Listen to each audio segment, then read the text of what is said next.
I'm Megan Ihnen, and I live in New Orleans.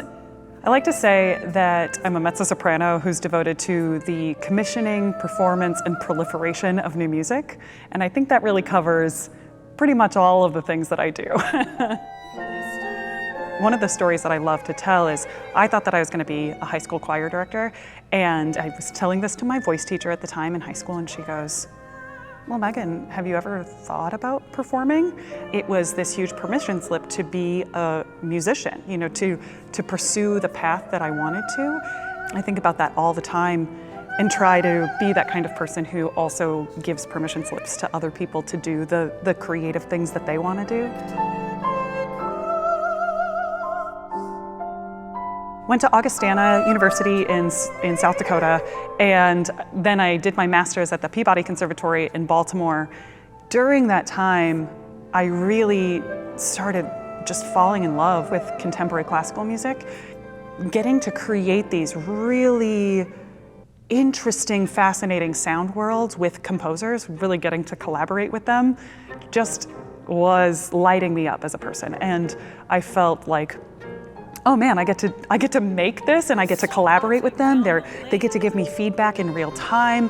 We get to talk about all those little nuances that are in the score but are more than just the score. Cobblestone tulips.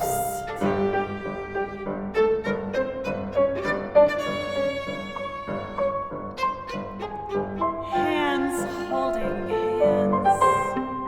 This is such a cool week because there's lots of different sound worlds happening, but I do think that when they're all on the album, they're going to be cohesive in this really beautiful way. One of the cool things is that I get to work with people that I really enjoy, working with regularly, and you get multiple instrumentations on this album. So voice and viola, voice and piano, solo voice, voice and bassoon, and it'll have lots of different textures, timbres, qualities, etc.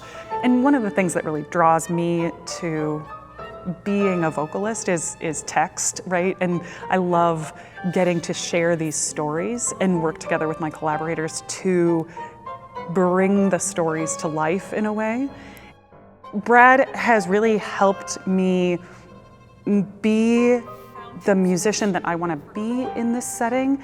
His feedback is so specific, but encouraging and supportive. One of the really cool things about this is that Brad is talking to the composers, he's getting their feedback, and then he'll also then synthesize that information on stage in a way that I can take it into my brain and then try and implement as quickly as possible. It makes this particular process feel very efficient and elegant. It feels so smooth. When you're working in new music, there isn't a recording before you, so when you get to make a really well done recording, it helps that piece have a whole lifetime. You're creating the documentation of a process that the composers are like, this is my work, and I want that to be farther out in the world. As a musician, as a collaborator, I want their music out in the world. I want other musicians to find it. I want listeners to find it. I want all of that to come together in a way, and by creating these kinds of albums, making sure people can bump into them, streaming or online or through performances, because we'll also perform these live, is one of the things that I find to be so important about working in new music. And I love that they're gonna have this object, this album, to say, yes, that's my sound.